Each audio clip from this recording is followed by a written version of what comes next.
أشهد أن لا إله إلا الله. اعوذ باللہ السمیع العلیم من الشیطان الرجیم. بسم اللہ الرحمن الرحیم. تعویذ، گنڈو، جنات، واسیب اور مرگی وسایہ کا علاج و دم. انسان کی تخلیق مٹی سے اور جنوں کی تخلیق آگ سے ہوتی ہے. البتہ ان دونوں کو ہی اللہ نے اپنی عبادت کے لیے پیدا فرمایا ہے، جن کا معنی پوشیدہ ہے. ہم انہیں نہیں دیکھ سکتے، البتہ وہ ہمیں دیکھ سکتے ہیں. تخلیق کے اعتبار سے جن انسان سے بھی پہلے کے ہیں. ان قرآنی تصریحات ہی کی طرح نبی اکرم صلی اللہ علیہ وسلم نے فرمایا ہے کہ فرشتے نور سے، جن آگ سے اور آدم علیہ السلام خاک سے پیدا کیے گئے ہیں. جنات کی اقسام. جنوں کی 3 قسمیں ہیں. نمبر 1 ہوا میں اڑنے والے.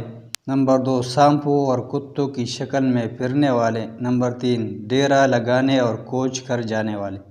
جن شکلیں بدل کر کبھی انسان، حیوان، سانپ، بچھو، کبھی اونٹ، گائے، بکری، گھوڑا، خچر، گدھا اور کبھی کوئی پرندہ بن سکتے ہیں. اکثر اوقات وہ کالے کتے اور کالی بلی کی شکل اختیار کرتے ہیں، کیونکہ کالا رنگ عموماً باطل و شیطانی قوتوں کے لیے ہی زیادہ موزون ہوتا ہے. جنات کے رہنے کے مقامات. جن ریتلے صحراؤں، کھلے جنگلوں، پہاڑی وادیوں اور گھاٹیوں، کوڑے کرکٹ کے ڈھیروں، گندی جگہوں اور بیت الخلاء یا پاخانہ گاہوں ٹوائلٹس میں پائے جاتے ہیں. اسی طرح یہ دراڑوں، غاروں، ہمارے گھروں، اونٹوں کے باڑوں، قبرستانوں، متروک مکانوں یا کھنڈرات اور بازاروں میں عام ہوتے ہیں.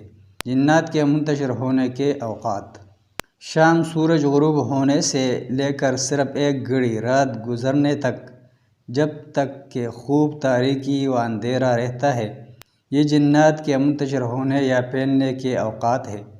اسی لیے اس وقت نبی کریم صلی اللہ علیہ وسلم نے بچوں کو گھروں میں روک کر رکھنے کا حکم فرمایا ہے. وقوع جنات و اسیب سے پہلے احتیاطی تدابیر.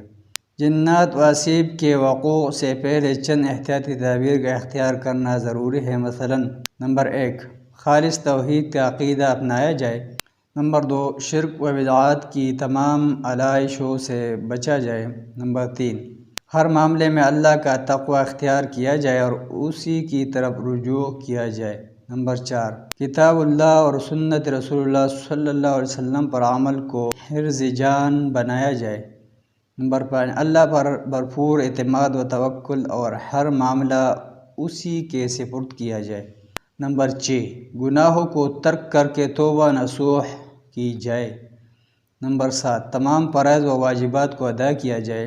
نمبر 8 ہر معاملے میں اللہ تعالیٰ کی اطاعت کی جائے. نمبر 9 عمل صالح اور اللہ کے دین پر استقامت اختیار کی جائے.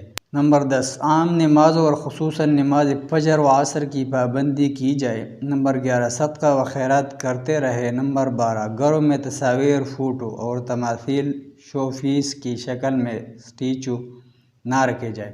نمبر 13 قرآن کریم کی تلاوت کو اپنی مستقل عادت بنایا جائے. نمبر 14 ذکر الہی کا ورد جاری رکھا جائے. نمبر 15 رزق حلال کھائے اور حرام روزی سے بچے.